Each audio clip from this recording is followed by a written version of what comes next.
The shift to midlife actually has a lot in common with getting sober. Sobriety and midlife are marked by a deep ache, a kind of yearning. In both cases, we suspect that we are meant for more. Both sobriety and midlife are marked by a deep soul-seeking. We long to shift from an outdated identity that we invented to survive to a life lived in the truth. My name is Zoë Pawlak, and I've been a professional artist for 20 years, and I've been sober now for 9. Thank you. At the age of 34, my kids were 8 and 10, and I felt like I was carrying my life uphill. I was living in Montreal, and I was drinking privately and quietly more than most. I felt like I was standing in the middle of a mountain. I could see the top. I could see that I could no longer summit or get a view from the top unless I left alcohol then and there. I also suspected that I couldn't do the spiritual work that I came here to do unless I quit. The weight of my addiction was affecting my work, my relationship, my body, and my parenting. But it wasn't only the physical symptoms that were escalating. My drinking had another cost. On the outside, I looked like I had it all together, but the truth was that on the inside, I was deeply struggling. Managing the way I felt on the outside with the way I really felt on the inside was exhausting. Carrying the shame of addiction is incredibly painful. I knew that I was intrinsically a good person.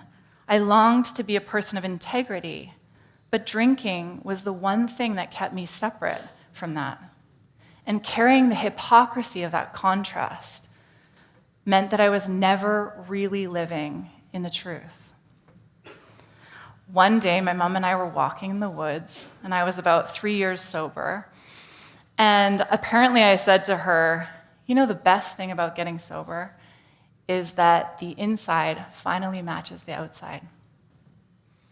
And you no longer have to manage the chasm between those two places." And that was it, just like that.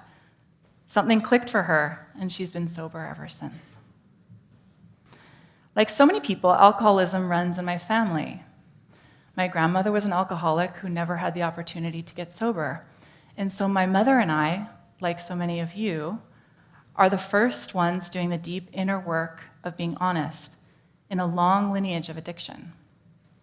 Most of us are the first in our entire lineage to change. If you're doing the inner work and you're tired, this could be why. It's a monumental, multi-generational shift.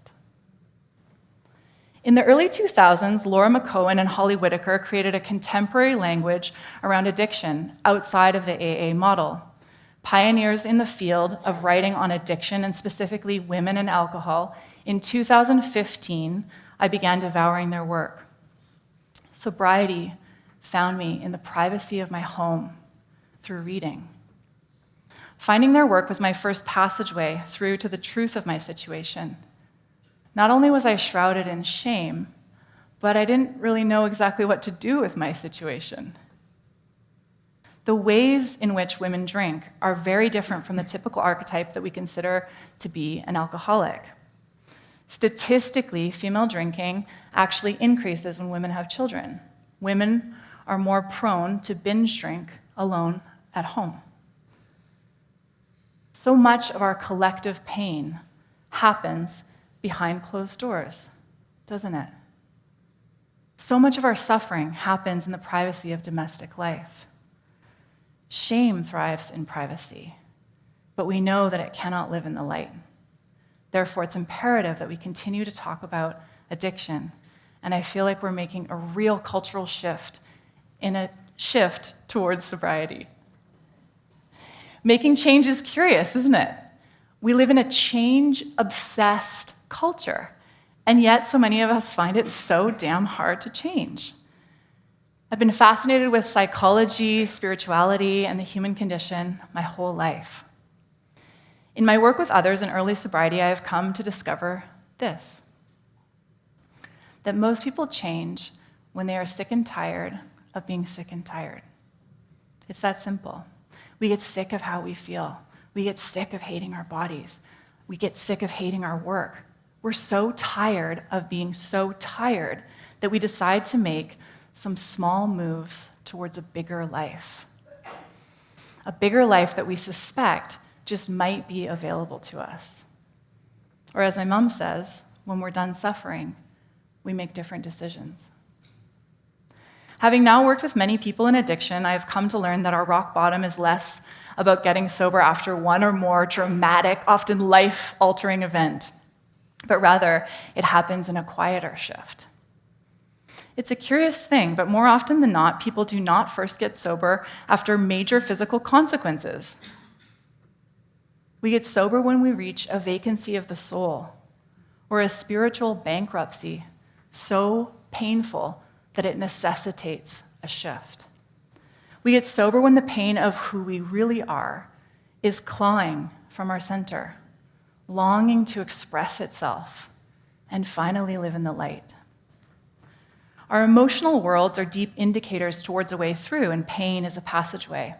I believe that the body tells the truth and that we innately know what is required of us. Many people come and ask me, "Am I an alcoholic?" But what I really suspect that they're asking is, do you think that one day I could possibly be free? In order to arrive at the freedom that we're all so desperately seeking, the very freedom that we suspect might be possible, we must first walk through our pain. And in order to do that, we must first begin by telling the truth. The hard, awkward, dirty truth, the saddest truth, the full, pathetic, awesome, liberating truth, over and over and over again. The etymology of the word crisis actually means decision or turning point, and the verb actually means to separate, choose, or to decide. This allows us to reframe our midlife crisis less as a crisis and more as a pivot or a passageway. In midlife, we've acquired the experience to know the truth, the wisdom to choose, and the courage to shift into a more expansive, authentic life. Thank you.